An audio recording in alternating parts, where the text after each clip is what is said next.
Not many people are more iconic to Southern California and its image than the Beach Boys. The group has been riding the wave of success for more than 60 years now. And the band is back in Southern California next month, performing at the Hollywood Bowl. That's going to be the 2nd, 3rd, and, of course, the 4th of July. How could they not do the 4th of July? With us now is Mike Love, one of the founding members of the Beach Boys. Mike, thanks for coming back with us. Appreciate it.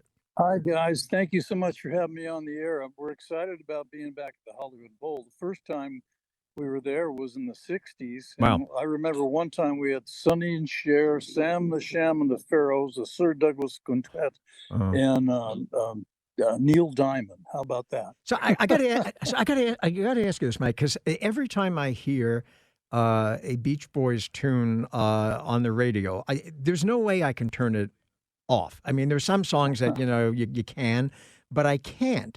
What is it about the music that is just so enduring and makes it impossible to turn off?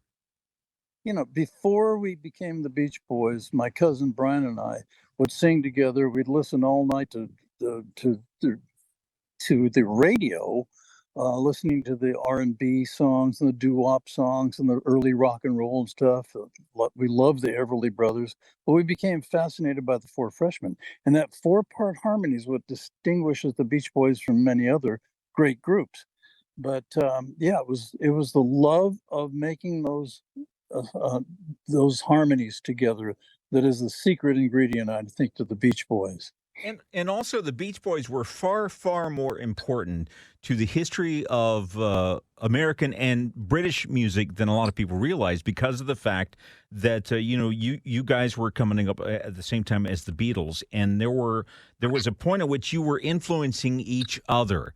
You guys, influenced by the Beatles, made Pet Sounds. Pet Sounds influenced the Beatles to continue on and make Sgt. Pepper's. How does it feel to be part of that chain?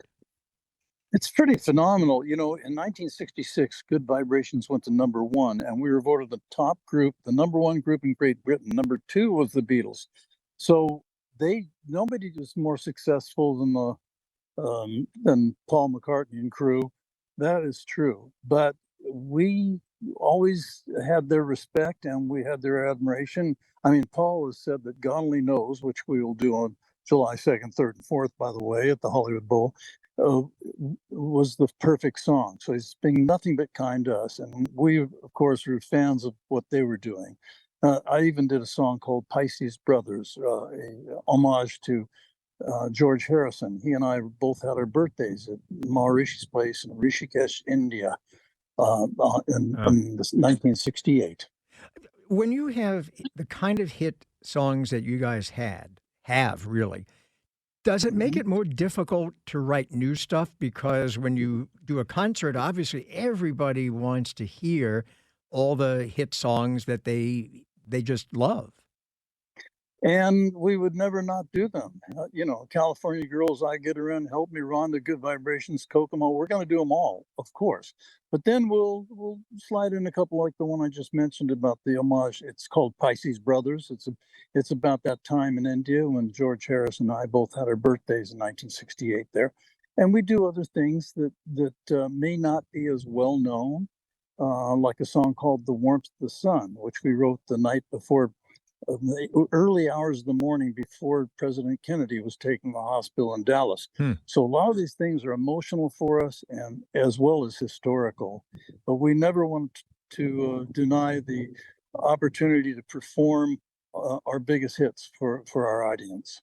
Yeah, I've been to a number of Beach Boy concerts over the years, Mike, and it is it is multi-generational in terms of the audience. Have the audiences changed, though, over the decades?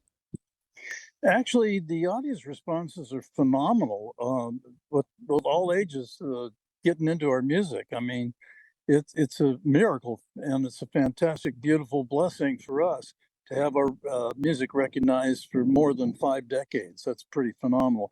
But I want to add a couple of things about July 2nd, 3rd, and 4th, the symphony and fireworks. Ah, yes, the fireworks. Can't beat that. That's right, fireworks. Mike, I wanted to ask you something, and this is kind of personal for me because growing up, music was the thing that kind of saved my life, and I've been into a lot of different kinds of music. Thanks to my dad, who passed away recently, he got me into classical music, and from that, I discovered rock. I discovered, the pop, the Beach Boys, and the Beatles, and all that. And for a long time, I thought the Beach Boys were, they did pop hits in the '60s. I didn't spend a lot of time and attention on them until someone sat me down and forced me to listen to Pet Sounds. And I listened to that album and realized what an important album it was. And it now is, I would put that on the list of the greatest albums ever recorded in the history of recorded music. Why is Pet Sounds so good? What happened when you guys were working on that one that made you feel like we're making something different and incredible? Well, the thing is, there are a lot of symphonic um, instrumentation on that album. So it was a departure from simply the drums, bass, guitar, and keyboard that was on most of the recordings up until that time, ours and others as well. So it was a quite a stretch in terms of the production value, and so like for instance, Sloop John B. I originally heard from the Kingston Trio, but Brian, my cousin Brian, did this fantastic arrangement of it with this orchestration, along with some of the greatest players in California. We had really two groups at that point in time: the touring group and the recording group. And my cousin Brian decided in 1964 that he was going to leave the touring group, which we continued on with Carl, Dennis, myself, and Al, and and so it was two different groups. But Brian was able to, spend a lot of time doing arrangements and so on. So he took extra time and care on songs like "Wouldn't It Be Nice," "God Only Knows," "Sloop John B., and others on the Pet Sounds album. So, Mike, we want to try a little bit here with Yeah. you because if it's okay with you, because there's a traffic sounder that we play. It's like a music bed when we do our traffic reports, which are on the 15s, right? On the Okay. fives. On the fives. I should know on the fives. Okay. And Rob and I have often commented that it kind of goes on, but it needs some help. It needs either a good lyric or something. We have a Oh feeling my of, let's call it God. love for Yeah. our traffic bed, and maybe you could improve it. Yeah, maybe you can give some that sort of Beach Boy touch to it. So, Right. are you ready, Mike? A lyric or a sound. So we're going to play it for you for a few seconds. You can listen to it and Okay. see if it gives you an idea for a lyric that you could add to it. Are you ready? Here we All right. go. Here it Here's our comes. traffic bed.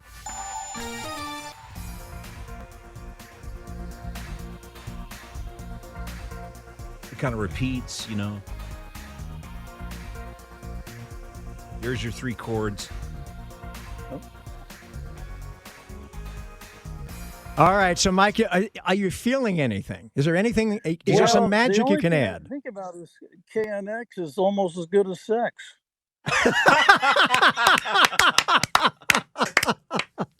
There you have it. All right, we're going to get a team of singers to work on that for us. Yeah. And Right. add those lyrics to the traffic bed because I think Exactly. that's a winner. That'll get people to listen, won't it?